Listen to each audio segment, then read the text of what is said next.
2025-26 సంవత్సరంలో కేఏపీ ప్రణాళిక నిర్వహించేందుకు కేడర్ సిద్ధంగా ఉండాలి. రైతులు వ్యవసాయ సాగు చేసే విధానమే కేఏపీ ప్రణాళిక. పల్నాడు జిల్లా ప్రాజెక్టు మేనేజర్ కె అమలకుమారి.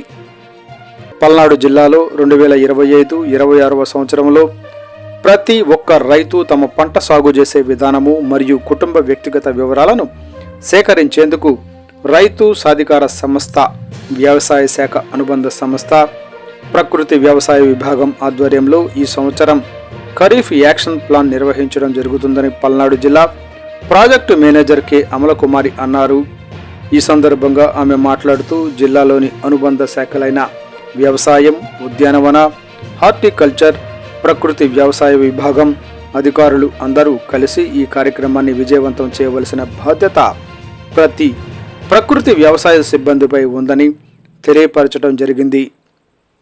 ఈ సంవత్సరం పల్నాడు జిల్లాలో 222 గ్రామ సంఘాల పరిధిలో ఉన్న 132 పంచాయతీలలో 133 రైతు సేవా కేంద్రాలలో ఖరీఫ్ యాక్షన్ ప్లాన్ నిర్వహించడం జరుగుతుందని, అదేవిధంగా కొత్తగా 56 గ్రామాలు, 56 రైతు సేవా కేంద్రాలను ఎంపిక చేయడం జరిగిందని తెలియపరచడం జరిగింది.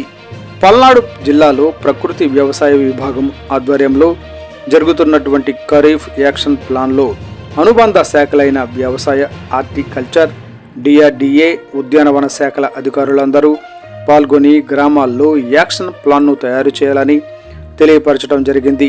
అదేవిధంగా పల్నాడు జిల్లా అడిషనల్ డిపిఎం ప్రేమరాజు మాట్లాడుతూ ఖరీఫ్ యాక్షన్ ప్లాన్ చేసే గ్రామాలలో ప్రతి ఒక్క వివో పరిధిలో ఎన్పిఎం షాపు ఉండే విధంగా చూడాలని తెలిపారు.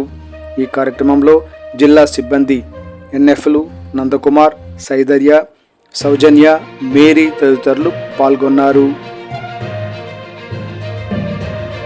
అలాగే మరి ఇట్లా నీటిని ఆదా చేసుకోవచ్చు. తర్వాత కలుపు సమస్య చాలా తగ్గుతుంది.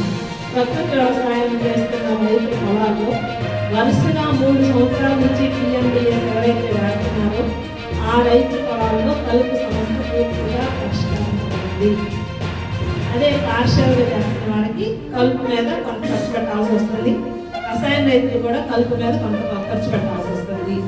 రసాయన రైతులు ఎప్పుడైతే ఈ కెమికల్స్ అనేవి పిచికారీ చేస్తున్నారో అప్పుడు భూమిలో ఉన్నటువంటి ఈ సూక్ష్మజీవులన్నీ కూడా చనిపోవటం వల్ల, భూమిలో కర్బన శాతం తగ్గిపోవటం వల్ల భూమి గట్టిగా అయిపోయి ఉల్లవాడటం అనేది లేకుండా, నీటిని నిల్వ ఉంచుకునే సామర్థ్యం లేక, కర్బన శాతం లేక భూములన్నీ చౌడుబారుతున్నాయి, ఆరోగ్యం కోల్పోతుంది. సో రైతులు ఎంత పెట్టుబడి పెట్టినా, రసాయన ఎరువులు వేసినా, పురుగు మందులు పిచికారీ చేసినా ఆశించిన దిగుబడి రావడం లేదు.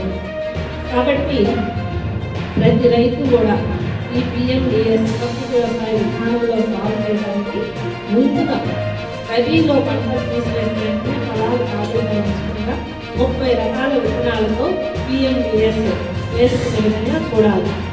వేసవిలోనే పిఎండిఎస్ వేసుకోవాలి అని అంటే మరి వర్షాలు లేవు, ఎలా మొలక వస్తుంది అనేది పెద్ద సమస్య. ఈ మొలక రావడం కోసం మనం పెలటైజేషన్, విత్తనాన్ని గుళికలుగా తయారు చేసి పొలాల్లో చల్లుకోవాలి. గుళికలుగా తయారు చేయడం కోసం బీజామృతం, బంకమన్ను, ఘనజీవామృతం, బూడిద ఇవన్నీ బాగా మెత్తగా, బంకమన్ను, బూడిద, ఘనజీవామృతం మెత్తగా పొడిలాగా, పిండిలాగా తయారు చేసుకొని తర్వాత బీజామృతంలో విత్తనం చేసి ఇవన్నీ ఒకదాని వెంట పప్పుగా చేసి విత్తన గుళికలు తయారు చేసి పొలంలో వేసుకోవాలి. ఈ వేసవిలో కూడా తప్పకుండా 1-2 వర్షాలు పడతాయి. ఆ పడిన వర్షాలను ఉపయోగించుకోవడం కోసం ముందుగానే ఈ విధంగా పొలాన్ని సిద్ధం చేసుకుని గుళికలు చేసుకుని పొలంలో వేసుకున్నట్లయితే పిఎండిఎస్ విత్తనాలు మొలిస్తే దీనిలో 30 రకాల విత్తనాలు ఉండడం వల్ల దానిలో ఆకుకూరలు, కూరగాయలు, ముఖ్యంగా ఆకుకూరలు, కొత్తిమీర, గోంగూర, పాలకూర, చుక్కకూర, మెంతికూర ఇవన్నీ 20 నుంచి 40 రోజుల్లోపు బ్రహ్మాండంగా వస్తే అవన్నీ తీసుకొని కొంత ఇన్కమ్ కూడా తీసుకోవచ్చు. అలాగే గొప్ప జాతి కూడా మనకి వస్తాయి. 30 రోజులు, 40 రోజులు, 60-90 రోజులు వచ్చేస్తాయి. రాడిష్ ముందు వస్తుంది, తర్వాత బీట్రూట్ వస్తుంది, తర్వాత క్యారెట్ వస్తుంది. అలాగే మనకి తీగ జాతి ఏవైతే ఉన్నాయో బీర, సోదా, కాకర, ఈ దోస ఇవన్నీ కూడా 40 రోజుల్లో వచ్చేస్తాయి.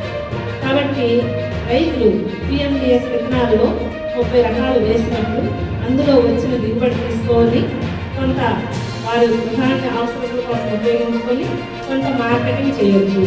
మార్కెటింగ్ చేసేటప్పుడు ప్రతి సోమవారం ప్రకృతి వ్యవసాయ ఉత్పత్తుల స్టాల్ కలెక్టర్ గారి కార్యాలయం వద్ద, అలాగే ప్రతి మండల హెడ్ క్వార్టర్లో ఎంఆర్ఓ ఆఫీస్ వద్ద కానీ, ఎంపీడీఓ కార్యాలయాల వద్ద కానీ ఈ ప్రకృతి వ్యవసాయ ఉత్పత్తుల స్టాల్ అనేది ఏర్పాటు చేస్తున్నాం.